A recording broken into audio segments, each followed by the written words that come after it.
ito lang naman ang iisa ang pinakamagandang grotto noon sa Anupulwan Ban. Ngayon ay abandonado na. Dahil talaga tong napakaganda, pinapasyalan to ng mga turista, dito rin sila nagpapanata. At ngayon ay nabubulok na, gumawa na lang sila ng panibago at hindi na pinalitan pa.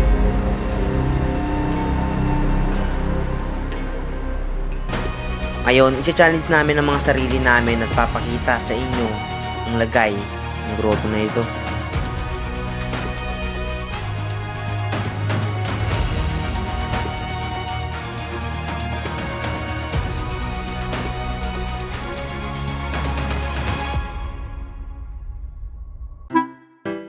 Bossing! Kamusta buhay-buhay?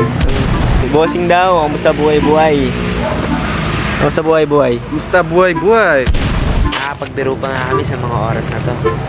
Noon guys, noon may nilakad kami, mas mataas. Yung unang palapag niya pa lang, nung sa Grotto Banban, 162 layer yung inakyat nila doon. Pero dito, siguro, di ako sigurado kung nasa 150. Hindi ko alam kung meron pa siyang pataas. Pupunta na kami ni Borge doon. Pupunta na kami sa taas. At lilibutin namin tong lugar na to guys. Bakit na nga kami doon sa may Birhen? Ahas lang kalaban dito. Tama ang narinig nyo dahil masukal na ang daan kaya maraming ahas dito. Pati mga upuan, binalot na ng mga damo. Ang layo na sa mga itsura niya noon. Sa itsura pa lang, talagang napabayaan na. Napakalayo na ng itsura niya talaga noon. Pero ngayon, masukal na ang daan, hindi na mapuntahan. Noon ay napakaganda at presko sa mata. Pero ngayon, kinakain na ng panahon.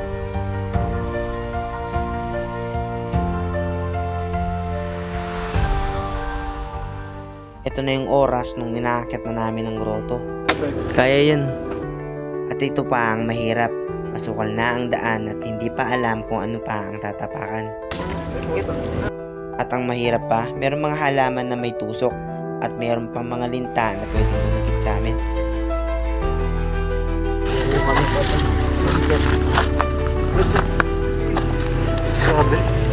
Kakayanin to. Guys, challenge to.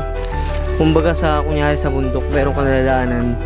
Pero dito, yung grotto mismo parang zero visibility na siya. Sa dahilan na napakakapal na ng damo. Wala kayo masyadong makikita. Grabe, meron pa pala doon.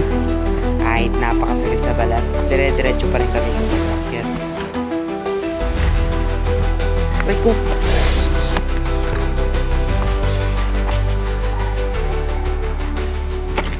Kaya guys, hindi kami nakapag-jacket. At ang isa pa sa mahirap, di kami nakasuot ng jacket.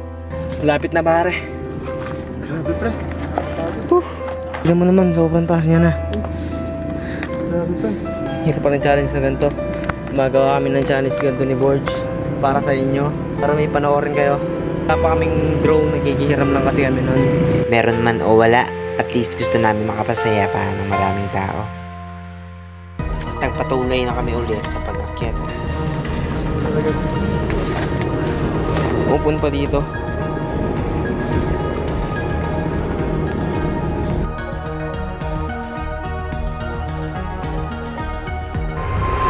At dito na ang bumungad sa Ito amin. na. Dito na kami sa tuktok. Inalis na rin ang rebulto at hindi na alam kung saan napunta. Ganito pa siya noon, ang kaso nawawala na. At pati mga basura, hinayaan na. Kurang pagod na guys. Sa mundo na to, pagod na ako. Ito na rin ni Borge Yan na rin ang aking kasamang Yung mag-YouTube. nag-warning yun, boy. Siguro mataas yung frequency dito pare. Nagulit kami sa sagot niya. Yes, Oo. Jessica. Jessica. Pre, Jessica, pre. Kilala mo yun, pre. Di mo yun. Imbis magiging seryoso ako sa mga punto na to, pinapatawa pa ako ng kasama ko. Anong masasabi mo dito na nakaakyat na tayo dito pare? Grabe, sobrang pagod at lamok, pre. Grabe. Talagang hindi mo challenge yung sarili mong makit dito. Mawawalan ka na ng pag-asa talaga. Tingnan lang kami ng konti. Tapos, alis na. Mag-comment down below kayo guys dito para mag-overnight kami. Tapos, mag-investigation pa kami ng mga kaluluwa kung kakayanin. Pahalagahan natin ng bawat minuto dahil ang oras ay mahalaga. Hindi man natin hawak ang utak ng kalikasan, pero kayang-kaya natin ito pangalagaan.